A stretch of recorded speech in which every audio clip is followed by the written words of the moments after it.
Olá amigos, estamos de volta com mais um estudo da lição da Escola Sabatina. O tema dessa semana é o conflito e crise nos tempos dos juízes.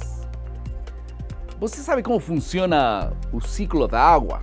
Também esse ciclo é conhecido como o ciclo hidrológico. Aqui em minhas mãos eu tenho um copo de água, aqui está a água. Esse ciclo mais ou menos funciona assim.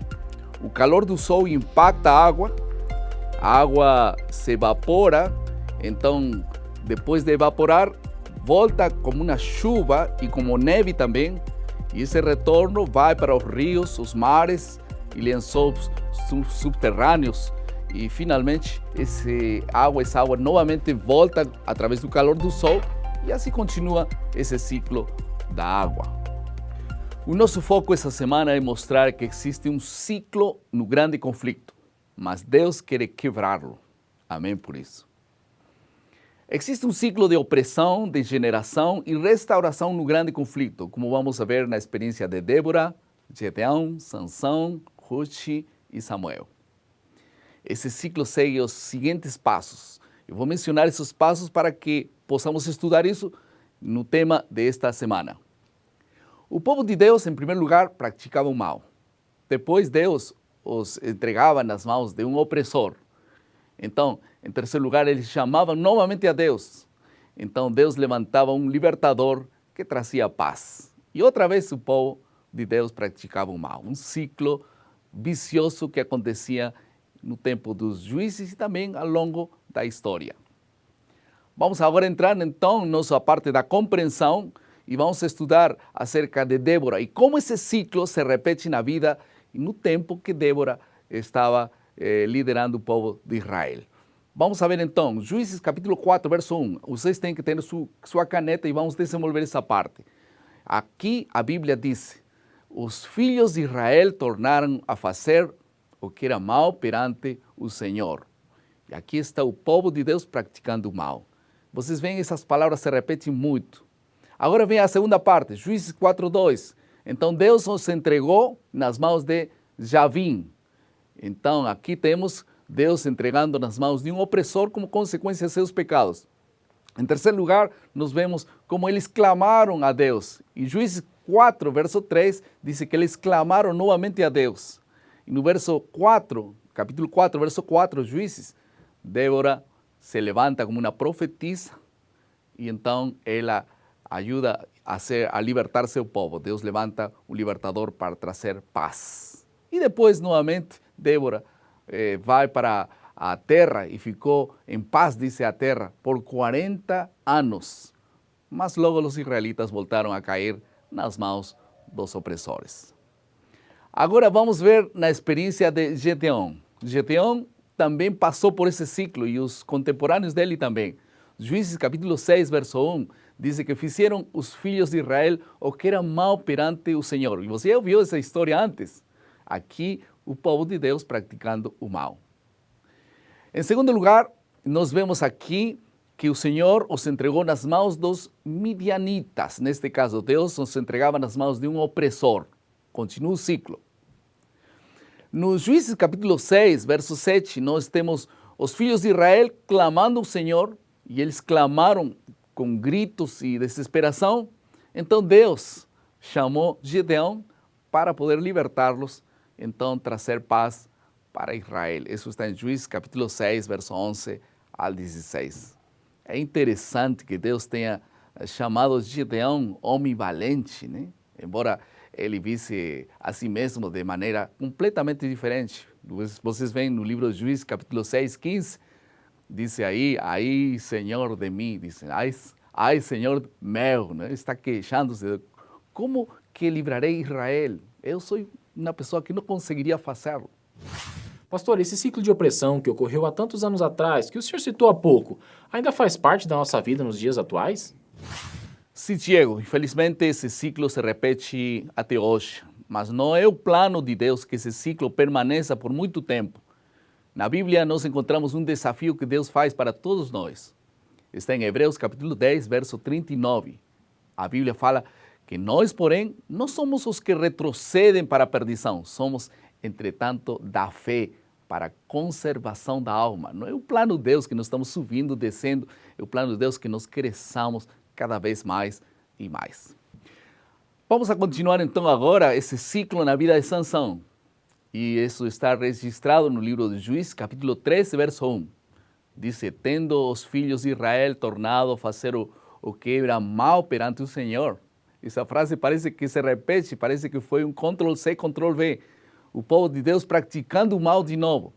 Então Deus fala que nesse momento os entregou nas mãos dos filisteus por 40 anos.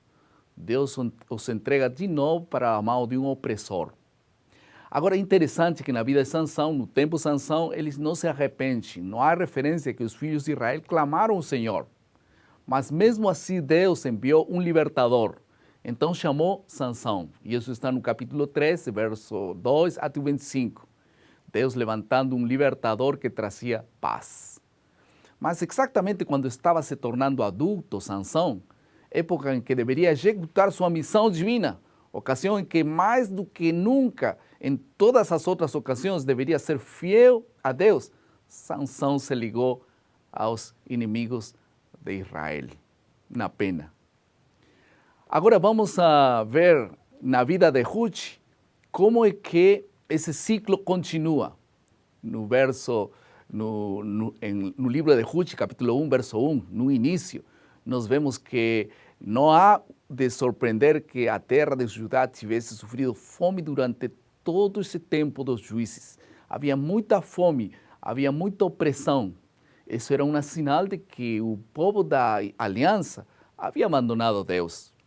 Aqui o povo estava praticando o mal, praticamente. Então, aqui acontece um assunto interessante. Morte de Elimeleque e seus filhos.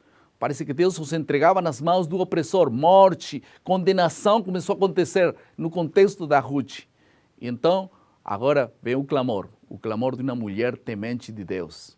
E Ruth fala expressões lindas como as que conhecemos no capítulo 1, verso 16. Ela disse, o teu povo é o meu povo, o teu Deus é meu Deus.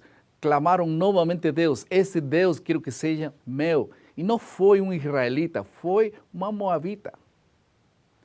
Deus chama a Boaz para resgatar Ruth. E Ruth, no capítulo 4, verso 6, levanta um libertador que trazia paz. Ruth se tornou ascendente do Messias. Maravilhoso saber que essa mulher se tornou a tataravó de Jesus. Agora vamos ver esse ciclo na vida de Samuel e seus contemporâneos. Nós encontramos em 1 Samuel 2,12, os filhos de Eli não se importavam com o Senhor, diz a Bíblia. Que terrível frase, né? Os filhos de Eli se tornaram filhos de Belial. Isso significa sem valor, inútil. O povo de Deus aqui vemos que começou a praticar o mal e através desses homens. E agora, 1 Samuel 4 fala, os filisteus vencem Israel, morte de Eli, Deus os entrega nas mãos de um opressor, no tempo de Samuel. E então, 1 Samuel 7,4 diz que eles se arrependeram, clamaram novamente a Deus. E aqui vemos algumas coisas interessantes. Todo Israel, diz 1 Samuel 3,20, todo Israel, desde Dan até Berseba, conheceu que Samuel estava confirmado como profeta do Senhor. Então Deus levanta um libertador que trazia paz. E aqui nós vemos a intervenção de Deus novamente. Pastor, qual foi o papel de Samuel no desenrolar do grande conflito? Samuel foi o último dos juízes e uma figura importante no desenrolar do grande conflito. Sua influência estável guiou o povo num momento crítico da história. Agora, vamos passar à terceira parte do nosso esboço, que é a aplicação. Como todas essas lições, todo esse ciclo se aplica à vida de cada um de nós. Em primeiro lugar, nós vamos a sugerir, você pode anotar alguma outra sugestão, mas vamos sugerir algumas sugestões. A todos os que, em primeiro lugar, procuram honrá-lo, Deus prometeu sabedoria, mas não há promessa para aqueles que se inclinam a agradar a si mesmo. É um assunto que já estudamos nessa semana. Em segundo lugar, não importa se nossa vida no lar foi boa ou ruim, devemos escolher a quem serviremos no grande conflito. Porque onde está a graça de Deus, Deus também haverá problemas. Onde há problemas, a graça de Deus vai aumentar. Então, nós temos que escolher de que lado nós vamos nos colocar no grande conflito. Uma terceira sugestão nessa parte da aplicação é que não há meio termo no grande conflito. Ou estamos inteiramente do lado de Cristo ou do lado de Satanás. De que maneira podemos buscar orientação para fazer a escolha certa, quando às vezes não é tão fácil saber qual é a escolha certa? Deus sempre tem a orientação oportuna. Agora vamos entrar na última parte do nosso esboço, que é a criatividade. Essa parte é fundamental. Todas as partes que temos estudado na semana não teriam sentido se nós não tomamos decisões fundamentais para o nosso dia a dia. Este texto de Hebreus, capítulo 10, verso 39, nos lembra: nós, porém, não somos dos que retrocedem para a perdição, somos, entretanto, da fé para a conservação da alma. Então, crescer é um desafio diário. O que dá crescimento é realmente o conhecimento de Deus. Conhecê-lo e continuar conhecendo-lo é nosso grande desafio.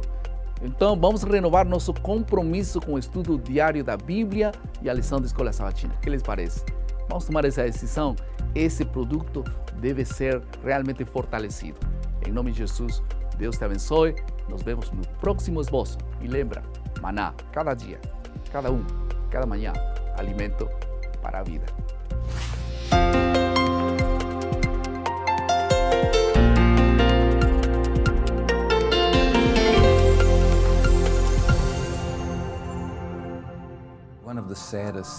Um dos livros mais tristes da Bíblia é o livro de Juízes. E é nesse momento em que não havia um rei, um líder, em que as pessoas faziam o que era bom a seus olhos. Você pode pensar que isso seria bom porque se eles estavam fazendo bem, estava tudo bem, mas era o oposto.